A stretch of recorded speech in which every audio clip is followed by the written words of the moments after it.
What are your opinions then on why men cheat versus why women cheat? Talk to me.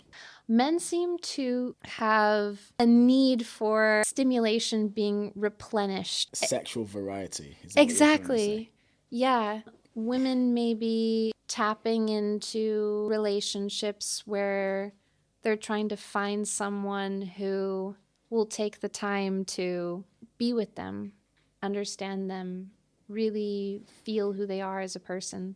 And perhaps this dynamic is forever going to be a bit conflicting if men are bouncing and women are trying to settle. So are you saying then that you think that men are the ones that cheat and then women are very happy to...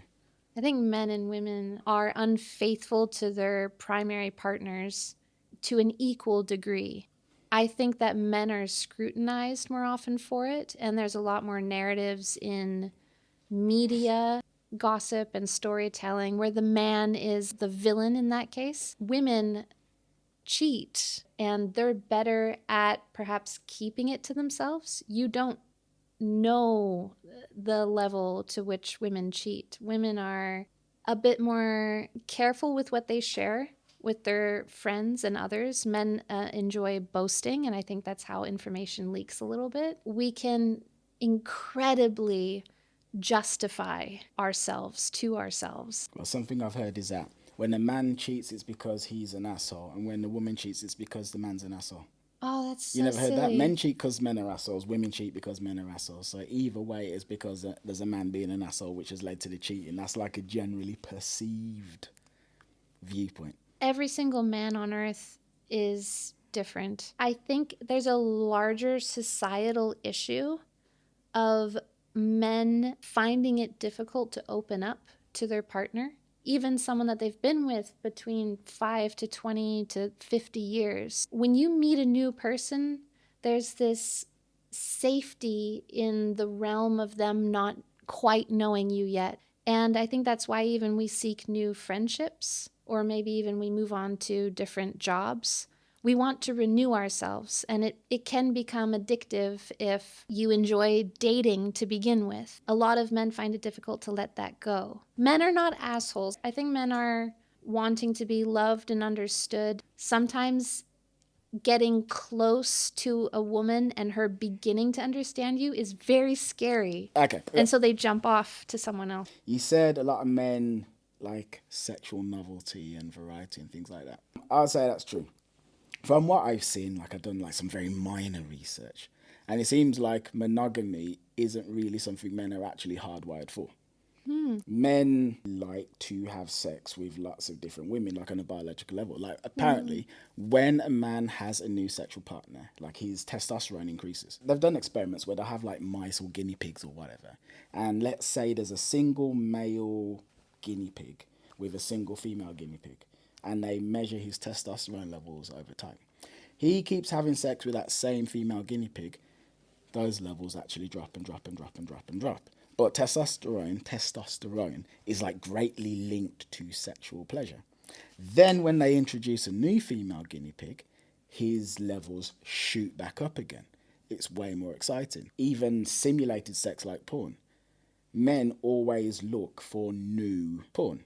Nobody's constantly watching the same video again and again because it becomes less and less and less and less and less and less and less exciting. You can't have sex with the same person consistently and have it be as exciting as it was unless there's some real firm underpinning of like love and connection underneath, which is offsetting the fact that biologically you're just not actually as attracted to that person anymore. Yes, I think that we start fulfilling different roles when relationships become long term.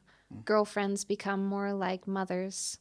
And it's hard to objectify sexually someone who actually you care very deeply about. Men have this thing called the Madonna whore complex, right?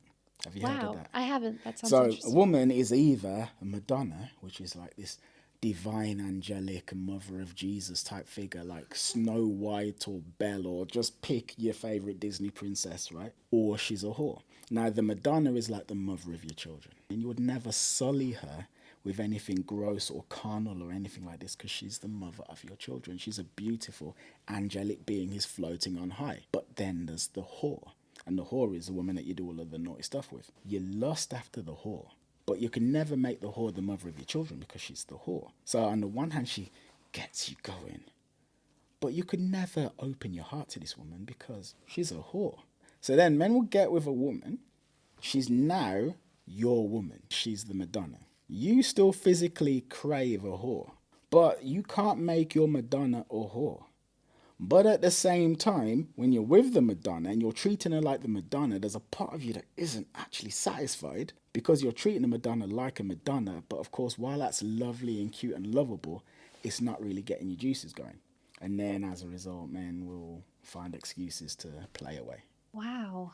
Obviously, it's not just that. Also things like not feeling seen and connected to and things like that. But I guess that's true of everybody, really. From what I see, it's possible for a man to be generally happy with his relationship and still cheat, depending on the man.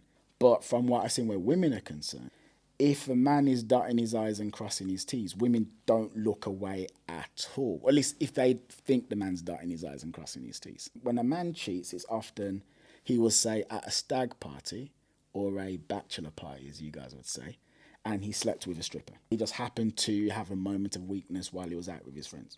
That's like a stereotypical view of how men will often cheat. Mm-hmm. Women cheat, it's actually that there was something she was unhappy with and she then forms an emotional connection with Brad from Human Resources. And it starts off very small. At first, they're just sending some messages back and forth and little, conversations. But then it grows into flirtation. And then eventually she starts to see Brad from Human Resources as her man. And then when she's with you, she's thinking about Brad. One seems more like a physical compulsion, and the other one is sort of like a new resource for a more emotional satisfaction. Brad is a projection with like a longer shot ahead. It hurts a bit more with Brad in this case because she's thinking about the future rather than being swept by the moment, which in some cases is a little bit more forgivable for the sake of argument. Oh, you're saying it hurts more for the man? Yeah, I think her detaching from her original partner and kind of making new plans for the future is actually a little bit more insidious and cruel, keeping a person in the dark for a long time, versus I was having so much fun. I was feeling good and my body just took over. I'm so sorry. But I think that this version with kind of replacing your partner in your mind and in your heart is harder to deal with. So I agree. I think that's worse. But kudos to you, though, because not a lot of women would say that. Why do you think that they wouldn't? There's a significant percentage of women who find it very tough to attribute any kind of blame to a woman who may do something wrong. Mother killed herself and her children. I think I know the case you're talking about. So she kills herself and her children, and she had an ex who she didn't feel like was treating her right. There were significant numbers of women in the comments that were like, oh, the poor thing, she needed help, and he should have helped her. But she's literally murdered her children. And it's like, you know what? This guy probably should have helped her. But the fact that he should have helped her doesn't supersede the fact that she actually murdered her own children. Mm-hmm.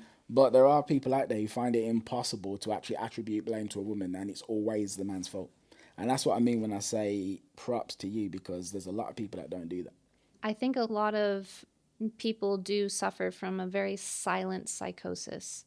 I think that because of like art and media and all these kind of ethereal stories where women are the center of innocence and beauty and things like that, we have this impression that women are infallible.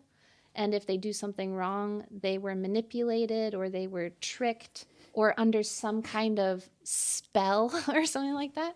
But no, women actually utilize that projection of the female to commit terrible acts. Unfortunately, they get away with a lot of it because they switch on doe eyes if they're... You're saying women do that deliberately? Of course. Okay, so here's the thing. We're all actors, right?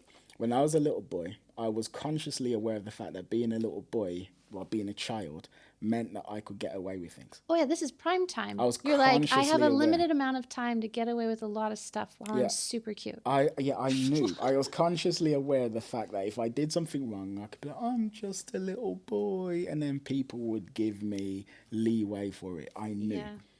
So I knew then. So if I knew that when I was 10, there's no way some 25, 26, 30, 45, 50-year-old woman doesn't know that either. Right. Yeah, exactly.